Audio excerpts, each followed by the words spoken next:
Good evening everybody and welcome to another edition of High Live here at HighCom HQ here on a Monday night. We are here with Maud this evening. Hi everybody. And Maud is a fashion designer. She has her own, she's the CEO of Maison KARAK, which is basically a small fashion house, I guess, that you created fairly recently, I guess, a few years ago. And tonight's show will be all about fashion and clothing design and how an item of clothing goes just from a simple idea right through to a finished product.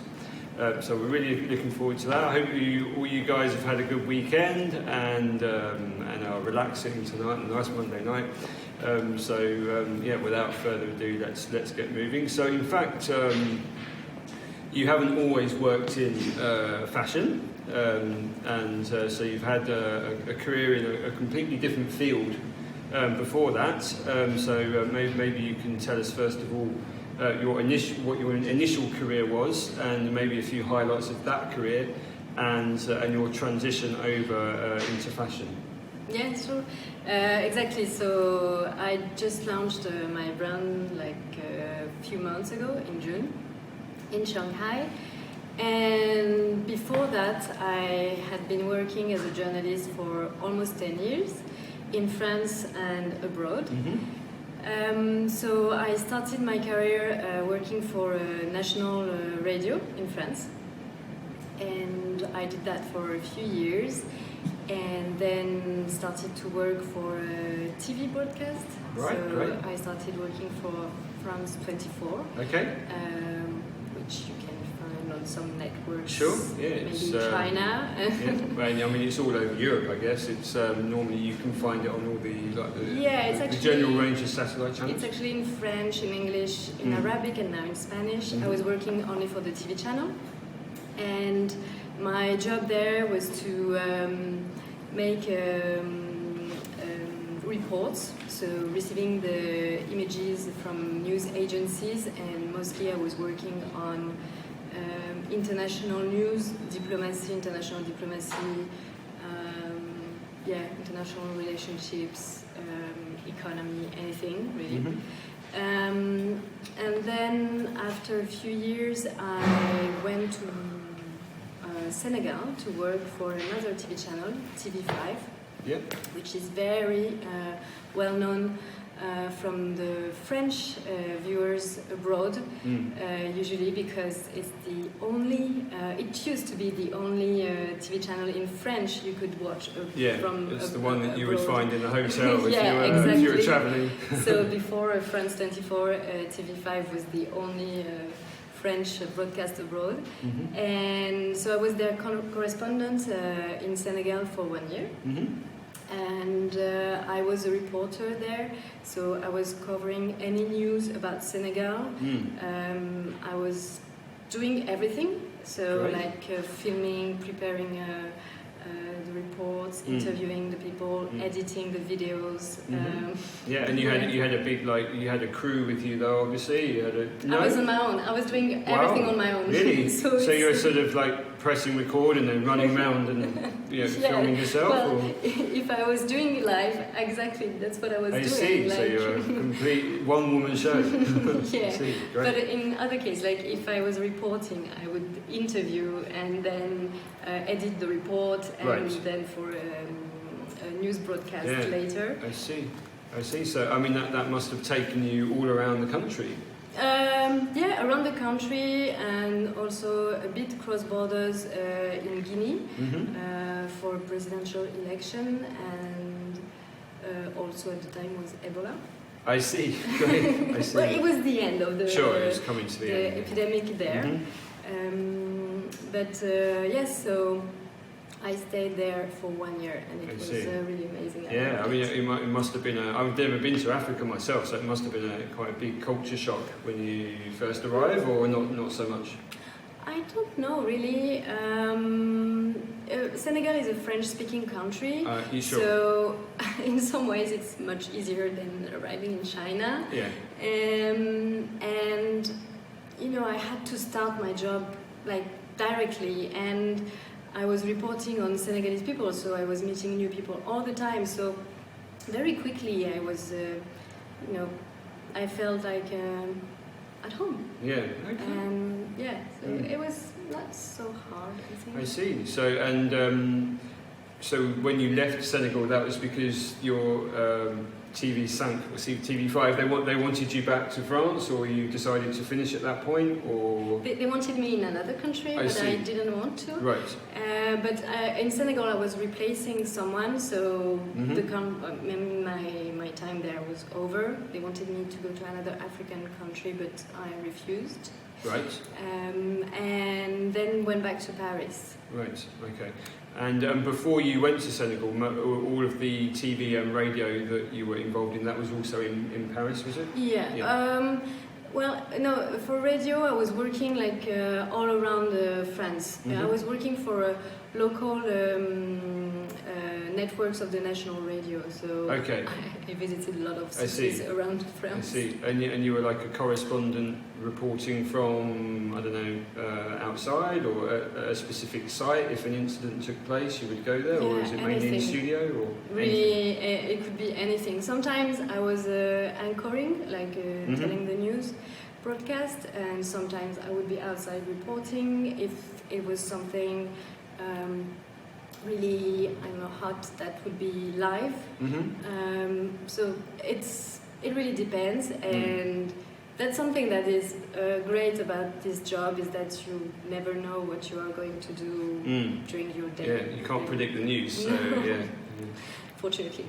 Okay, great. Well, yeah, we've already got a couple of questions coming, but they're more about your fashion activities. Sure. So we'll look at those questions in a little bit. But before we do that, just to tell us how you sort of came out of the news and media sphere and into fashion. Yeah, so it's actually because of my experience in Senegal that I became a fashion designer, because there I started to make clothes with small tailors. In Shanghai there are small tailors everywhere, and you can very easily make your own clothes. And I discovered this fabric, which is called wax, but it's not wax yellow. See that a little bit there. Yeah. So it's known as wax, right? Yeah. So it's a cotton fabric, and it's called wax because of the process, the way it used to be made. So they used to put wax to pattern the printings, and the color would go through the wax. Now they use resin. Yeah. But it's still called wax, and the feeling is like cotton. It's 100% cotton fabric. Yeah, I see. And so this is popular in Senegal. And this is very popular not only in Senegal but all around Africa. All across Africa. And I started to make clothes with that kind of fabric. And when I went back to Paris, the trend was starting really because lots of people from the diaspora started to launch brands with this kind of fabrics. And lots of people were asking me, where did you buy this skirt? I really like it. And I thought, I don't know, one day I could make them and sell them. And in 2018, I met my future husband, who was French but was living in South America at the time. I decided to join him, and at the same time I decided that I would change career, because I didn't see myself going on pursuing the career in journalism. I wanted a change, and I thought, okay, maybe I'm gonna try to really make these skirts and sell them if people like them. Sure. So I took a few sewing classes. I bought a lot of fabric. Yeah, and this was in. So you started doing your sewing classes in Argentina, is that right? I took the sewing, just before leaving for Argentina. Just Paris, before that, I see. But really 3 sewing classes. Right. And just the basics. Yeah. Just the basics.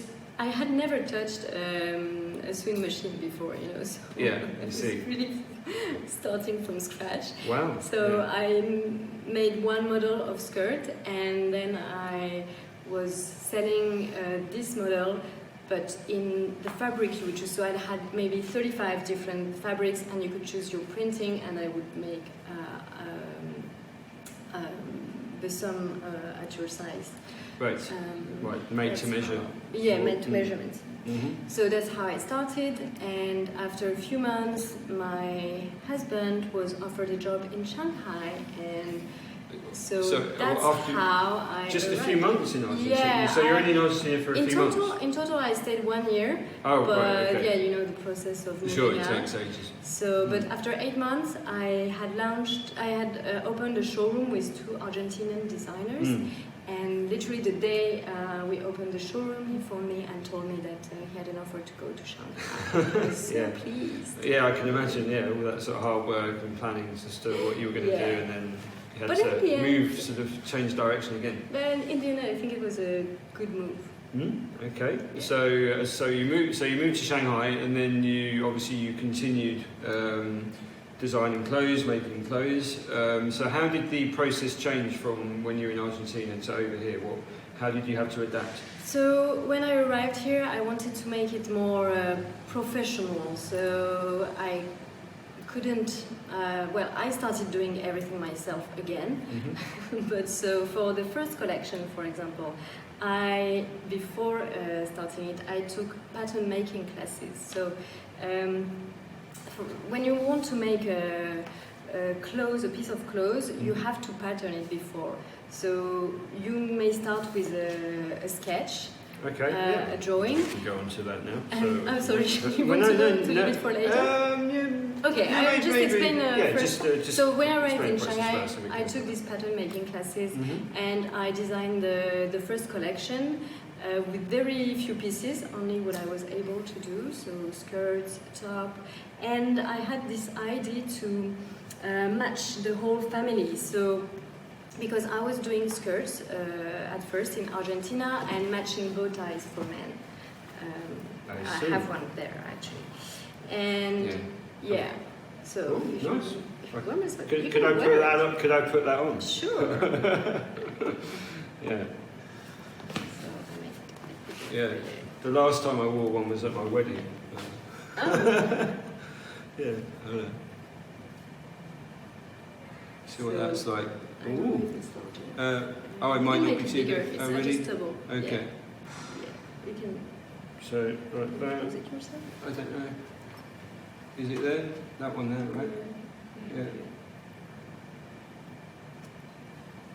Okay. It doesn't really go well with the green, really, I guess. But it's not that bad. There we go, guys. What do you reckon? Yeah, it looks pretty. No, it looks fucking. There you go. Oh, nice. Yeah. I like the pattern. There we go. Very trendy, huh?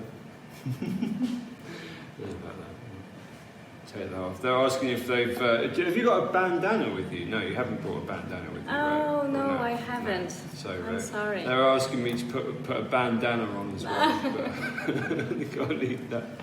Yeah. But, no, only the bow tie, and then I decided also to match for kids. So I made skirts for girls. Lovely, nice. Same skirt you can wear if you have a little girl, and the bow tie for men, and also I made bow tie for kids. So I made it in a family matching brand, because I noticed that a lot of Chinese people like that, and I really think it's cute actually. So yeah, it's nice. No, I saw on your Facebook page actually you've got a few pictures of bow ties. Yeah. You know, and you've got the guys looking very, very smart in their bow ties. You need help with that? Yeah. Or have I? No, it was in your button. That's it, got it, right. Okay, great, lovely. So, if you go back to a couple of questions I had there.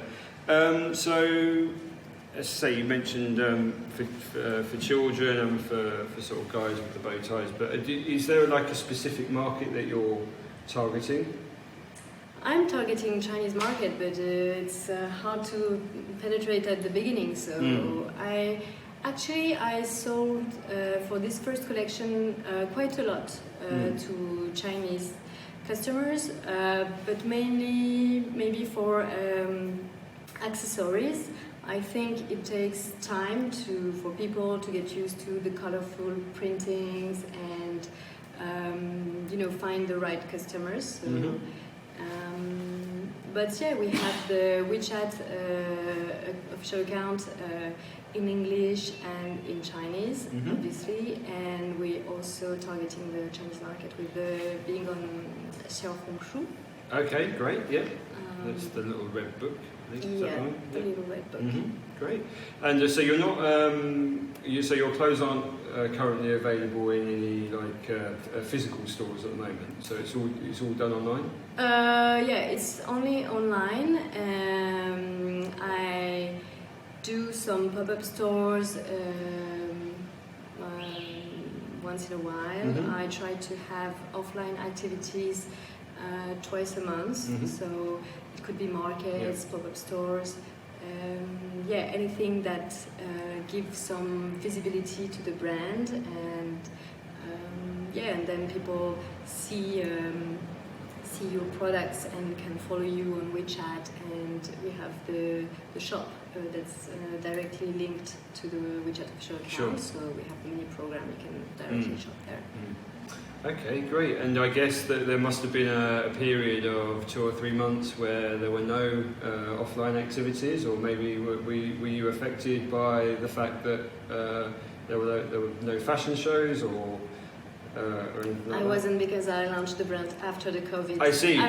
So I launched it in June. So I actually took the time during the COVID to prepare everything, right? To find the suppliers and to produce. And we were lucky in Shanghai because very quickly life, came back. And so I was not really impacted.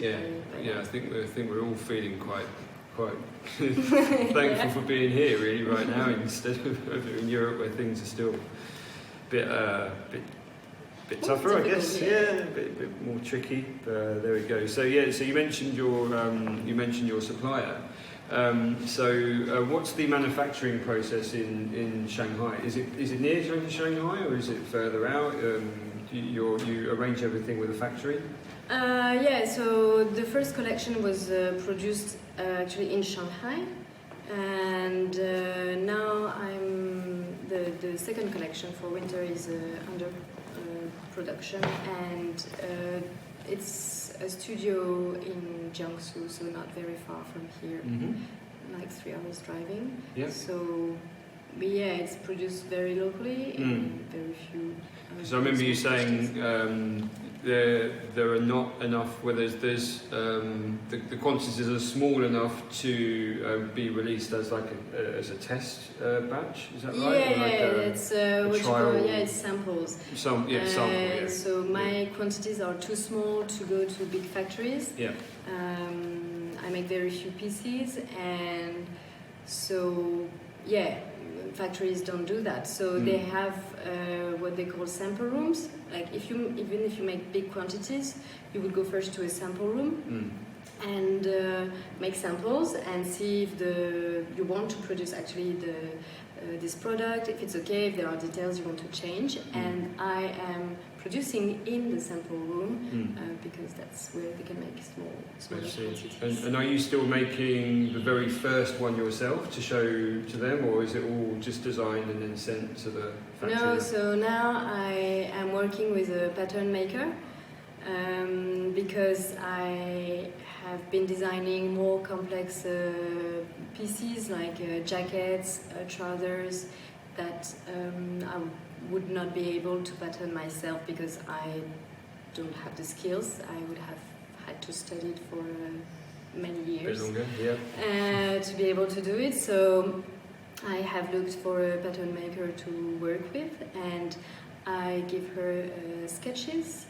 And from the sketches, she makes the paper pattern. So if I can give you an idea, I brought one. And that's how you make clothes. So from a sketch. So you also have the sketches, is that right? I have some sketches. Maybe we can start from the sketches right from the very beginning. Okay. So the process for me because I think maybe each designer works different ways. So, for example, these are the sketches for like this winter collection. So I wanted to make a short for women. So we've already got a sneak peek of the winter collection here. It's so big. Exclusive. So I'm thinking, okay, I want to make a short with buttons. I'm not sure about the styles, so I try different sketches, and I see which one I prefer. And this one has a tick, so it's the one I see. That's the one you selected. Yeah. Okay. And Do you consult with anybody else, or is it just all just you decide? Yeah, I think I talked with some friends. I see. So there's no formal meeting or a big voting process. I have a veto power. So. Right, I see.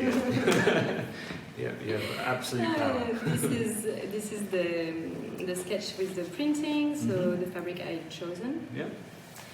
And so I give to the pattern maker. I give this and the other one.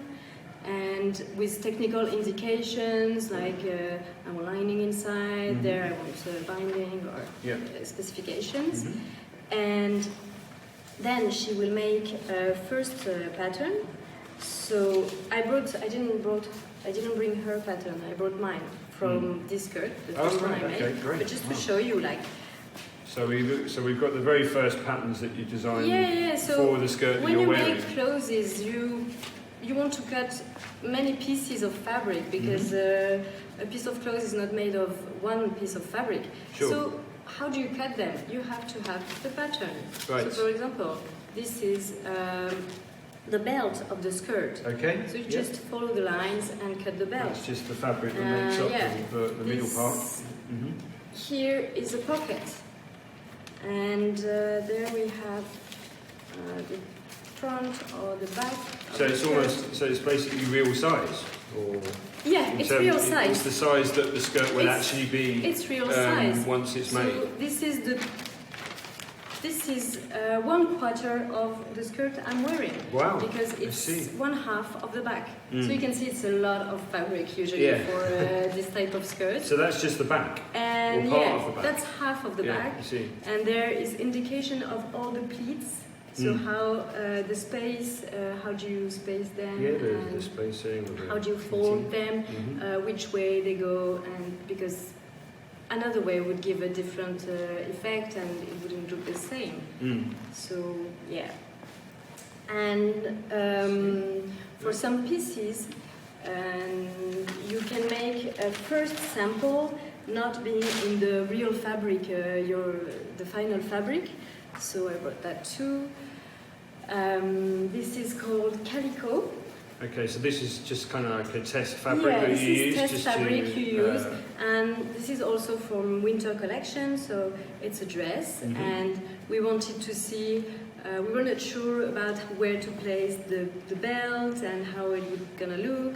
So you try and you see, and then you can make the corrections and to make the paper pattern. And then after all the corrections have been made and we agreed on everything, I give the pattern to the supplier who will produce the collection, and we make another sample in this time with the real the final fabrics. So you only give him first of all the paper patterns. I usually give him also a sample. Right. Another sample, a prototype, like more finished that you can use to copy. But it's not exactly the material that they will use for the actual clothes, but it's just as a. But it will all be in the correct dimensions and the right sizes. And so we can check if there are any other modifications we want to add. Maybe change, I don't know, the placement of the buttons, or I don't know, the length of the shirt. Maybe you want to give it, so that it's, I don't know, bigger or or sort of designed to go over the hands or stop a little bit. Everything that I cannot see on the paper pattern, I have to see it in the sample, and if I want to modify it, I will tell them and they can modify paper pattern. Mm. Okay, great. And then the next step after that, once you've had once you've like made one, you try out yourself. You ask your friends to try it. Yeah, you do a fitting. Yeah. So you do a fitting to be sure that people are comfortable, that it's the result that you were expecting. Yeah. Yeah, and so, for example, for the summer clothes, I did the fitting with a Chinese woman because I wanted my clothing to fit also for Chinese bodies, sure. Slightly different. Mm. And yeah, and I don't have kids myself, so I ask my friends who have kids around, and can you try? You want to try a nice skirt to your kid, or and then I can see also how it looks on people. That's obviously important. And what would you say like are the main adaptations that you need to make when fitting a Chinese lady, for example, compared to the ranges that you made before? Is there certain parts of the fabric, or I don't know, certain areas that need to be adjusted in particular, or? In terms of they tend to be much shorter, but yeah, I think they have a bit shorter legs, and maybe waist a bit more straight. Mm-hmm. So yeah, I try to make size ranges because also I need my foreign customers, and I don't want them to feel left apart. So I try to make a size range that will fit to everybody. Yeah.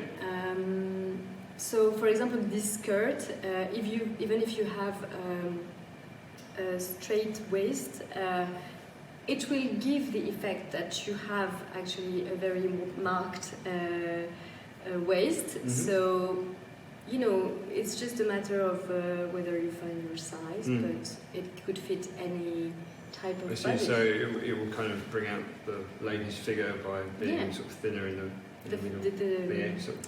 To emphasise the sort of hourglass figure that people look for, I guess. The skirt will shape actually the person who wears it. We have a question, I think it's from Tibet. I'm not actually sure. Hello? I can't see, I think it's from Tibet. It says, I can't see the entire question because it cuts out. I think what it says, how do you create and where do you get your inspiration from?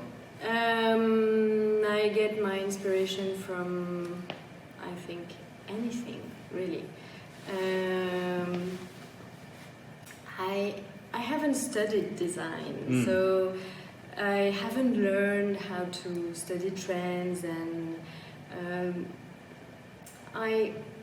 So it doesn't come from like a specific famous designer. It might come maybe more from your experiences in Africa or South America, maybe. I think it's all this, but it's not conscious. I see. So, for example, I went to see your exhibition in Shanghai last weekend. I had seen it in Paris already. I'm a huge fan of Dior. I think it's really amazing, and I don't know, I cannot say that I'm influenced by Dior because it's totally different and amazing, but I kind of have always this idea of this silhouette that he designed, and so I think this could be an influence, but it's not really conscious. Right, okay.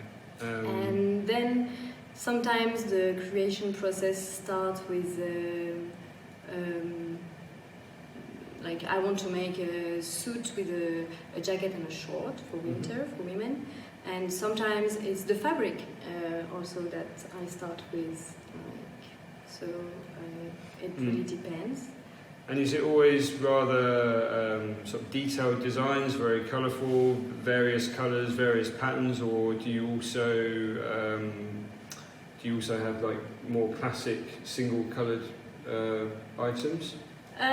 For now, I had just the very colorful printings and with the wax fabric. And for winter, I can show you. It will be slightly different because I mean cotton fabric is not very wintry. Right. And so I decided to mix and match with other fabrics. Very nice. Yeah. So this is the. So are any of these designs actually made yet, or they're just? They're under production. They're under now. production, and So so there's nothing to show tonight. But these are the. So these are just the designs. this is a wax fabric. Actually, I kept the idea of using it. Yeah. But for example, I had decided that velvet would match very well with velvet. That wax would match with velvet. So I did this short in wax fabric, and then you have some how do you say? Some parts of the color of the jacket. So the jacket is in velvet, and then you have some wax here for the color. Inside also is wax, and and also I decided to use new fabrics. So. And these are your own drawings as well? Yeah. Yeah, they're great. Yeah, really nice. So, you're an artist as well.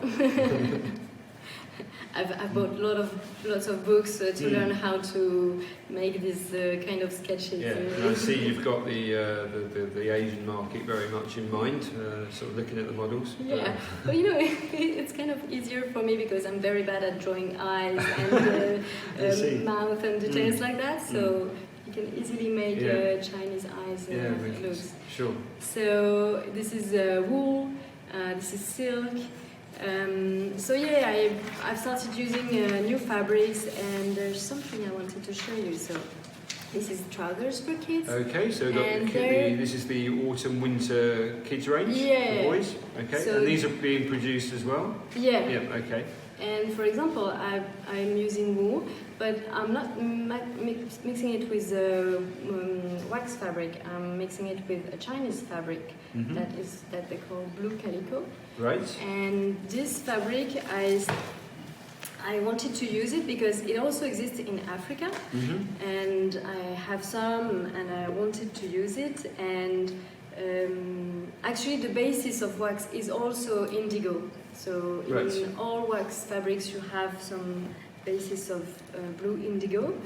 And I discovered that in China they make this kind of indigo fabrics, and I was very pleased to start using some local fabrics too. So great. Okay. And and where do the names come from? Clark wool, Clark keys, and Clark they have names. Udo. So each piece has a name.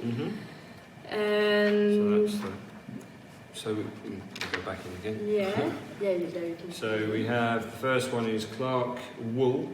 Yeah, so maybe you can try to guess, because we have Lauren, Rita, Ingrid, Clark, Shirley, Judy. Where are these names coming from?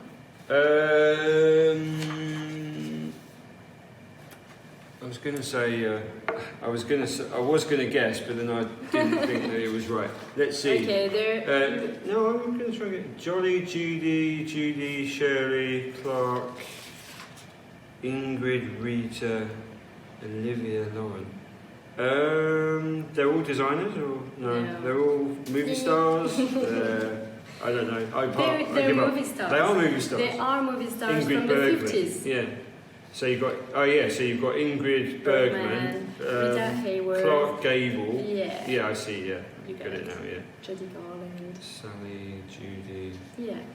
Rita Hayworth, is it? Yeah. Reminds me of that Madonna song, Vogue, where they go, Rita yeah. Hayworth. Anyway. James Dean. Yeah. But I don't know if it's part of the song. No. Are we losing people now? Yeah. Sorry. So anyway, the names, I don't know, the first collection were the names of singers, jazz singers. So I it was see. Billie Holiday, Nina Simone, Ella Fitzgerald. Louis Armstrong, maybe? No. Frank Sinatra. I named the boat I Frankie, so Frank Sinatra. Yeah, just like that. It's not an influence from the collection, it's just names I like. So just a quick look at the girls, because we haven't actually seen them yet. We've got Sally and Judy Wool, and Sally and Judy. So why have we got Shirley at the end?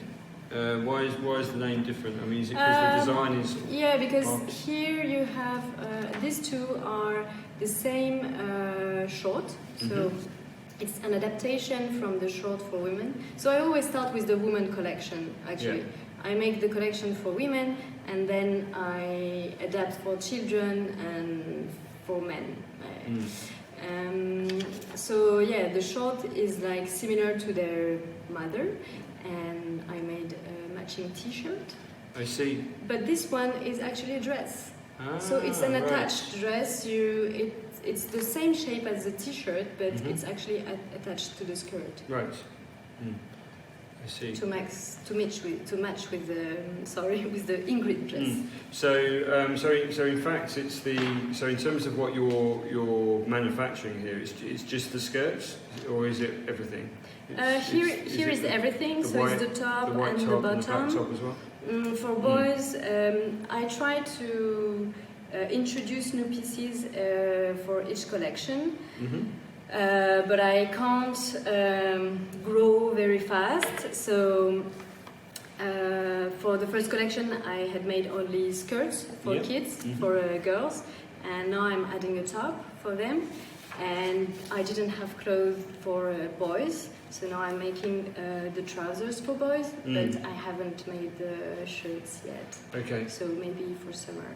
So, for example, for the boys' range here, for the KARAK range, what age do they start, and how many sizes are there available?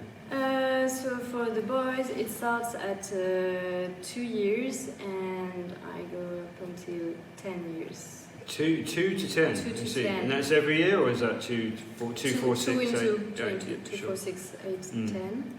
And for women, for the first collection, I would do from XS to L. And I have realized that because of the Chinese fittings, it's a bit tight for Western bodies. So I guess an L in China is sort of what, like small in European sizes? I mean, that's what I tend to find when I go shopping in certain places. My clothes tend to fit a bit small, so I added one size because I had customers who couldn't fit in my size, so it was pretty frustrating for them and for me. Yeah. And so now I go from XS to XL. Right. Okay. To have a wider range. Yeah, because dare I say, the Chinese are. I guess the sizes are quite. Yes. In general, they're quite small. They vary a lot from. If you're trying to cater for Chinese women and Western women, then I guess the sizes have to vary quite a bit. Yeah, if you want to adapt to everybody. So. I guess that goes for the kids as well, because you've got, say, a 4-year-old Chinese boy might not necessarily be the same size as a one. Yeah, exactly. Probably not. Yeah, so an age 4 here is if a 4-year-old American guy tried to get in, a kid tried to fit into it, then so for kids actually, instead of working in terms of sizes of age, I prefer to talk in terms of height. Sure. Like 90 centimeters, 100 centimeters. I go from 10 to 10. I guess the age is a sort of rough guideline. I think it's easier for parents because otherwise, most of the parents you end up buying always the upper size, which doesn't make sense. So if your kid is 6 years, you would buy 8 years, and it's all messy. Yeah. So I want to change my labels and put the height, which makes more sense. Great. And you're not into obviously you don't design any shoes, right? They're just no. That's something I want to. Is that something you're thinking about? Yeah. But I have so many ideas. I have to. I can't really do everything at the same time. But yeah, shoes could be an option. Now for men, for winter, I'm making a belt. I didn't bring any drawings here, but reversible belt. So one side is leather and the other side is fabric. So matching with other clothes, obviously, because that's the idea I keep. I see. And do you have a team working with you at the moment, or you're still on your own? I'm still working on my own, but I have people I collaborate with, like the pattern maker. So we've, to make all the patterns for these clothes. I think we started in July and we've just finished, so it's quite a job. And then, of course, the supplier, you have to.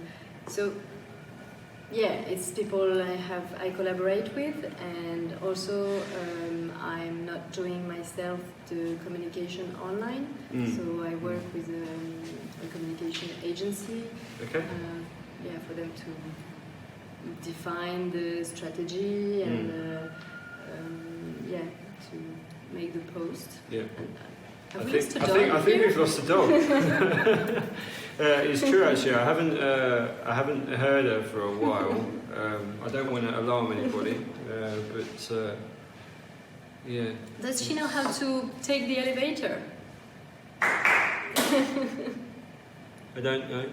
Is she just sort of hiding in one of the rooms, or? Oh, she's here. Oh, she's here. She's here all along. Sofa. She was directly underneath us. Yeah. Hey, Shelley. That poor girl was sleeping and. Yeah. You're getting Stefan worried. Yeah. Any clothing for dogs? Any of those little things that the Shanghainese put over the dogs, like in the winter? No, but I have to tell you a funny story, because I was at a fair 3 weeks ago. So it was creative fair in Xintiandi, quite fancy, and I make bow ties for kids. Yeah. Oh, yeah. And there's a customer who comes to me and asks me, like, can I buy one for my dog? Yeah, but there is that Sure, famous cat meme with the cat with the bow tie, isn't there, on the internet? You see If a lot. it pleases you, sure, why not? Yeah. I So see. I don't make. Maybe there's a market. Maybe there's a market for that. I think there's a huge market. Actually, there's a huge market. Yeah. Maybe better than kids. Yeah, I see. Yeah, I think. A bow tie for his dog. Amazing. Only in Shanghai, huh? Yeah, and then she came back because she went around the fair with her dog wearing the bow tie, and she told me you should really make them for dogs. Yeah, you see. Yeah, no, you see all kinds of strange stuff like that in Shanghai. There's a dog just close to where I live that's got these. It's like one of those big, no, it's not big, but it's like those furry, round, white ones. The really small white ones with the big round.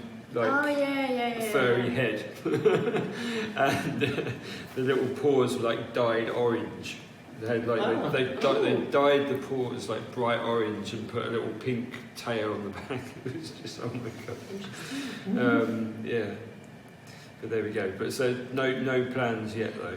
No, I don't plan to design for dogs yet.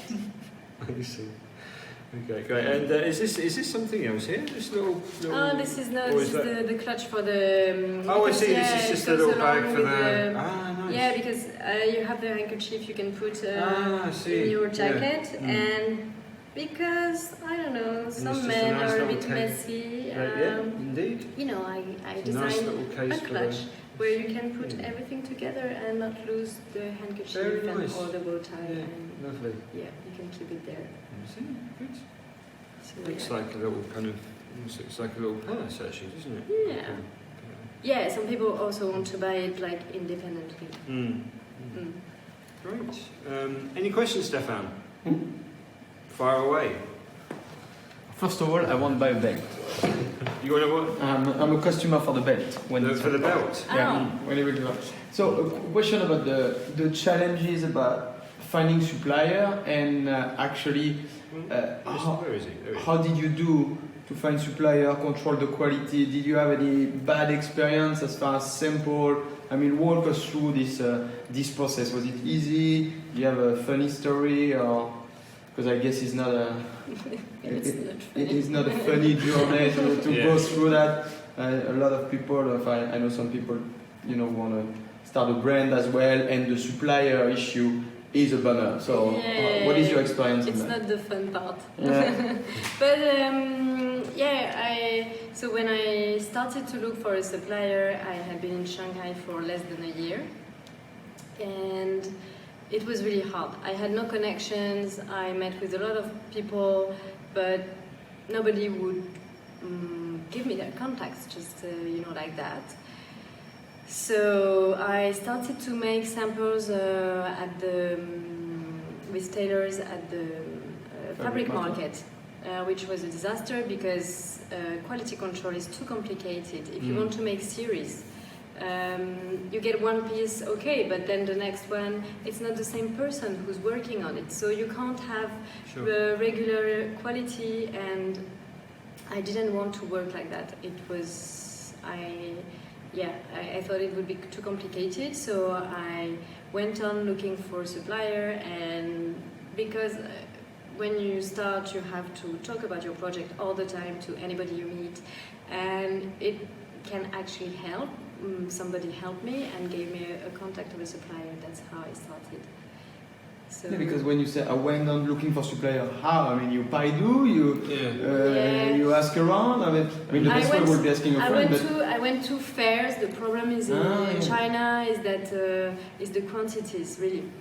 So there's the minimum quantities are really big, and so I went to fairs. I met with some suppliers. They told me maybe we can do a first collection in our sample room, like I was explaining, but it's not something we can do in the long term. So it was really complicated, and I think I was lucky because it was during COVID.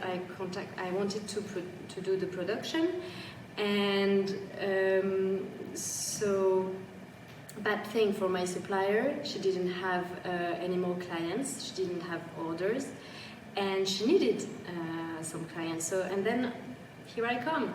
And so even though I was a small order, it was still money for her, and she accepted to do it because she didn't have better, actually. Right. But then I think also it was something that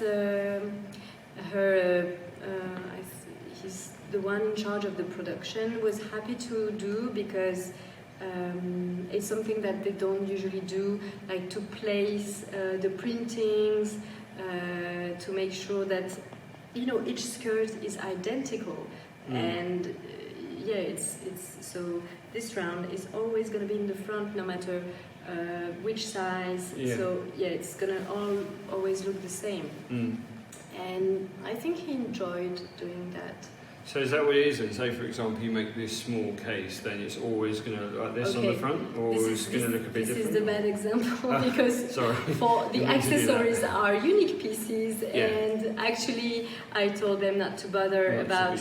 And even the bow tie, they're all different. So some of them have white, some of them don't, and it's. But in a way, it's good. It's unique. Everyone has their own special one that doesn't look like the anybody else's. The accessories are completely unique, so each of them is different. But the skirts, for example, this girl's skirts. This is inside out, I guess. But no, it's because in China you can't put the labels inside because of the regulations for the kids. Oh, really? It's complicated. Well, so this is on the outside? Yeah, so I'm making new labels so that I can put them inside, people can cut them easily. And so there's different regulations. This is some things I haven't anticipated when I designed them, and then when I make the production. And I had a friend at the time, she was working for textile industry for a big company for a kid textile industry, and she told me that, and I was like, okay, so now I have to find a solution to place the label outside, but it doesn't look too bad. No, I wasn't aware of that at all. So yeah, you always have to adapt to find solutions, and so and now I was struggling to produce my next collection because guess what? Now my supplier, she has work again. She has work, so larger orders, I guess. Yeah. So it's I think every collection has its own challenges, and also I'm still learning this job. It's new to me, and so sometimes you make mistakes and you learn from them, I guess. A few more questions. One question about the supplier sourcing. Website like Alibaba, where you have, B2B, they don't provide such a listing of slow MOQ supplier. But small MOQs in China is already too big for me. So you are not the only one doing. There is a market for that, obviously, because a lot of people who start, you have to start small. It's simple. I know. It's insane. So these people don't want to give their contact. Yeah, they won't help new people on the market, and you have to find by yourself. The language is a challenge, because when you say, I guess the supplier you found, she or he doesn't speak English? Yes, she does. Okay, so you didn't have the language barrier. No. And even on the spec, because when they give to their team or production manager, you give the spec in English, there is no misunderstanding, you are here to explain at the beginning for the... how did it go for the first round? You were there on site? Or?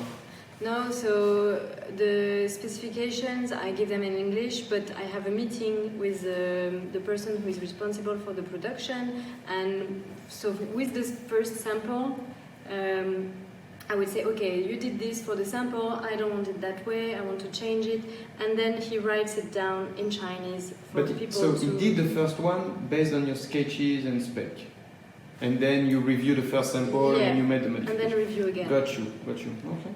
And so I can work in English. Okay, so there's or in very bad Chinese. Fair enough. Fabric.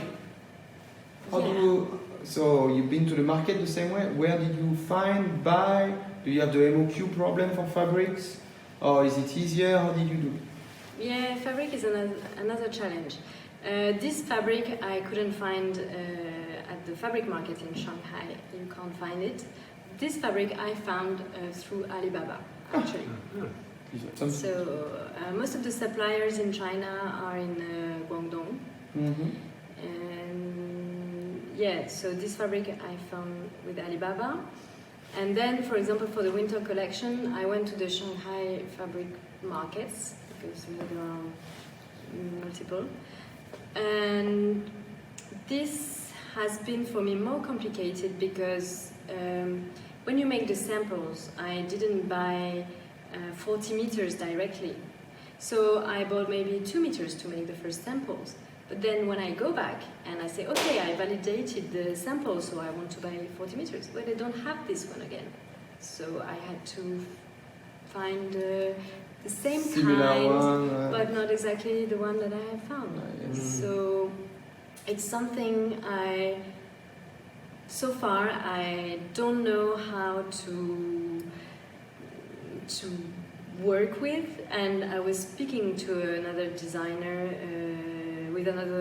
the other day, and she used to live in Singapore, and where she had her brand, and she just arrived in Shanghai, and she produces in Vietnam and India, but she told me she has the same problem. So it doesn't matter where you are in China, and if you buy from the fabric market because you need small quantities, you are gonna meet this kind of problems.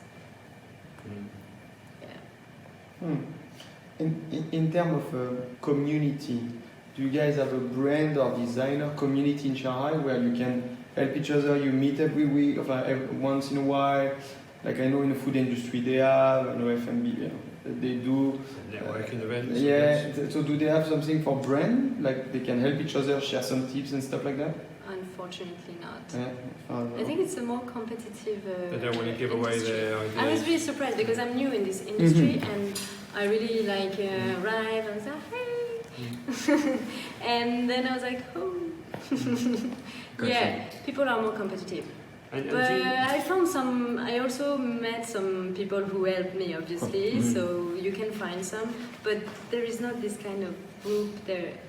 People share their experience. so I've heard as well in China in the past, not to kind of smear China too much, but like there's an issue with people stealing people's ideas or designs, or you sort of, if you're exhibiting somewhere, you may have a few people kind of making some notes or taking pictures just to kind of replicate them, and then they go to their factory and. I mean, she probably will be very happy if someone will Exactly. replicate her. The day if I they- copied, I'm really happy because they think it can sell. Yeah. Sure. And it's good advertisement in a way. Yeah, but if they're taking it, or if they're taking it themselves and they're designing it themselves, it's not going through. Okay, there are is it? two things that I think you can copy, but for example, this kind of fabric, it's not that easy to find in China. First, and then I'm not sure. I don't know. Like if people start to copy this, I guess it's a sign that you're doing something right. I guess if people are I would be copying it. pretty happy about it. Yeah. I guess so. And because I'm not doing any shows, so people will discover once it's already done and selling. The time to produce, to find the same kind of fabrics, and I will be to next season, so it's not really a problem. No, I'm not really afraid of copy. Okay. Some people are though. Yeah. and Yeah. I can understand, but. It reminds me of that cushion documentary a few years ago. The guy that was selling cushions in Shanghai. I rings rings a a bell. It rings a bell. It was Yeah. a long time ago. There was this British entrepreneur who came to Shanghai to sell cushions because it was all just the manufacturing business was just really not profitable at all in the UK, and he had to close his factory down. And he moved. This is quite a long time ago now. It's like 10 years ago. But he moved over to Shanghai. Said, "I've got no choice but to produce here, basically." And so he had all these amazing designs, and they just kept getting copied, and he sort of struggled with that. Okay. I guess with something very simple like cushion, I mean. Oh, it's way more simple than your designs, I guess. Dresses. Yeah. Sometimes I'm wondering, like when I'm in fairs and people will take really close-up photos, like, maybe they're interested in something else than buying, but it's part of the game. So how does it work for the brand? So you have to trademark the logo. You have the trademark in China. I'm waiting for that. Okay, but you're in process of doing it. It's important to do that at the beginning. Yeah, and I did it a bit late actually because I'm still in the process. Yeah, but after 30 days you're protected.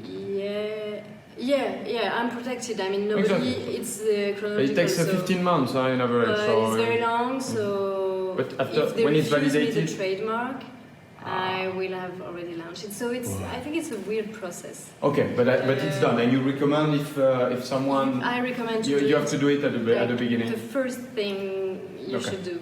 Yeah. So the name and the logo, I guess. Yes. Got you. Yeah. And what is the future for? And you can also register a trademark in Chinese. Like I have a Chinese. The Chinese name. I have a Chinese name now. Even though you don't use it on your clothes. But I can use it in my communications, and do you? I hope they Ah, do okay. because they're supposed to. No, because the logo you can keep it in. Yeah. I mean, I won't change the logo. It's done. It's done. So the Chinese name's already done then? It's already decided on? Yeah, the name, I see. yeah. I'm just waiting for a Chinese bureau to approve or trademark to continue the process until the end. That reminds it's a long process. That reminds me, it's what we had to do with our name. I'm still not still in process for a year. My last question will be, so for a brand like you, so I wish you're going to be successful and everything, so what is the goal? The goal is to have big collection every year, have pop-up store, get bought by another big brand? What is in 5 years, 10 years? What do you dream about? I mean, what is the goal? What do you hope for? So I think I take things step by step. So the next step for me would be probably to have a physical store. Mm-hmm. I realized it's important to have offline physical place for people to see and touch. So yeah, having a physical store. Maybe get to be distributed by other stores too around China, so that means making more quantities. And maybe also in parallel develop through website to sell online in Europe. Because As an e-commerce in I Europe. think there's a market for what I do there, and and eventually that the brand lives on happily, and and when I want to get retired, just sell it. Here we go. Two small questions. Yeah. I could finish with this one. For example, if I have a lot of creativity, but I'm very bad at drawing. Oh, that's not a problem. Well, that was my question, because when I look at that, I'm like, yeah, man, forget about it. But someone who is really creative, but really bad with his hand, or her No, hand. but come on, if you, I mean, you want to see. Yeah, come on, Stefan. Even if you're really bad at drawing, where is it? You can. We've got some Yeah. jackets here as well. Yeah, so that's the drawings I started to make for the jacket. So this is just straight lines. You don't need to be really good at drawing. Check. And you have to draw. I mean, there are some softwares now to design. But I prefer. No, of course not. But just, so- I just want to make sure it's not a blocking point. If you have a lot of ideas, you can visualize. But I mean, there is difference between visualizing and putting on paper. Also- And if you have to learn for 1 or 2 years to draw, No, but originally I don't think I'm really good at drawing. But you get better the more you Yeah, of course, draw, of course, the of course. better you get, and so yeah. no, okay, no, that was just a. No, a I think question. you can create without knowing how to draw. All right. Just for your information out there. All right. That is very, very clear. One question I should know, but a pop-up store. That means it's a store that doesn't exist just for the event, or you use an existing store but just temporary. Usually That's what we use call a pop-up store. Yeah, usually you use another store to sell your To sell the product, but for a for a limited time. period of time. Okay. Yeah. And I think you can, some friends did it in hotels, do that also. So it can be a store that sells something completely different. Yeah, absolutely. Yeah. Perfect for me. Great. It's very, very interesting. Ah. Brilliant. Very, very interesting. Yeah, in terms of the designs and everything, and the fabric, and all really great. So thanks a lot, Stefan, for the questions. And we'll leave it there. So, Gonna create a brand. are you really? No. Good luck. I don't have this creativity. Yeah. I mean, it must That be was cool. such a competitive market. I mean, it must be really difficult to sort No, of. but you need make your to. name. I mean, you need to love it. I mean, it's like everything. I mean, Yeah. it may be competitive. If you love what you do, you have a chance because you're gonna be good at it. You're gonna enjoy You're doing going it. to So, naturally keep going. And absolutely, naturally. it's not something you improvise. You know, the best part is,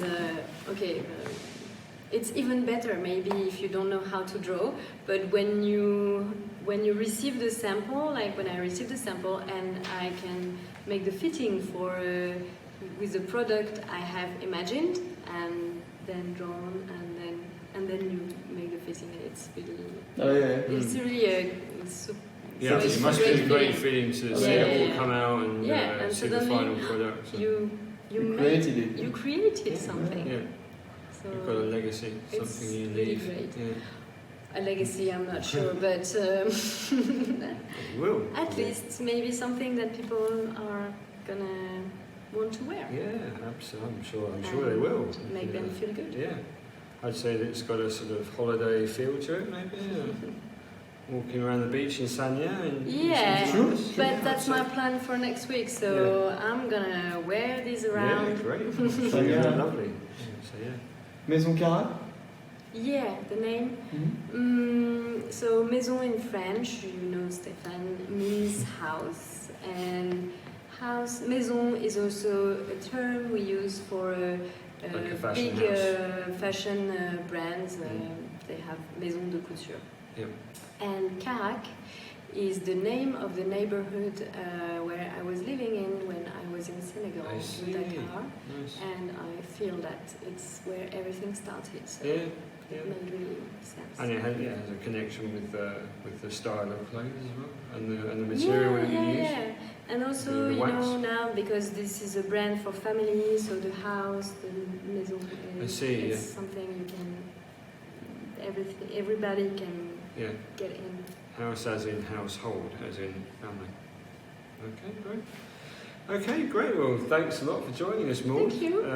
Really great insights in fashion. It's the first time we've had a fashion expert on the show, so really enjoyed it. Fantastic designs. Really interesting to see the process going all the way through from a piece of paper right through to the finished product. And in terms of you have a WeChat store. Is that correct? Yeah, so you can put all the details on our WeChat group so that people can find you and try out your designs. I'm sure we've got a few people on there that would be interested in that. So thanks again. And Thank you for inviting me. you're welcome. And we will see you all soon. We're not here next Wednesday. Monday night. We are having a week off. But we are on Saturday. But we've got a stream for you on Saturday night. We are down at the what's it called again? We're down at the Park Tavern. Down at the Park Tavern in Shanghai for a football special. We have ex-England and Tottenham Hotspur and Leicester City goalkeeper Ian Walker, who will be presenting an evening and talking about his career. I think there are about 40 or 50 tickets already sold for the event. So if you're based in Shanghai and you're interested in that, you'll come down. We'll put the flyer on again in the group. And if you are not, we're going to stream it. And if you're not, then join us on the stream and watch it live from the comfort of your own home. So thanks again for joining us, and thanks again, Maud. And we'll see you very soon. Okay. Bye. That's great. Bye. Bye.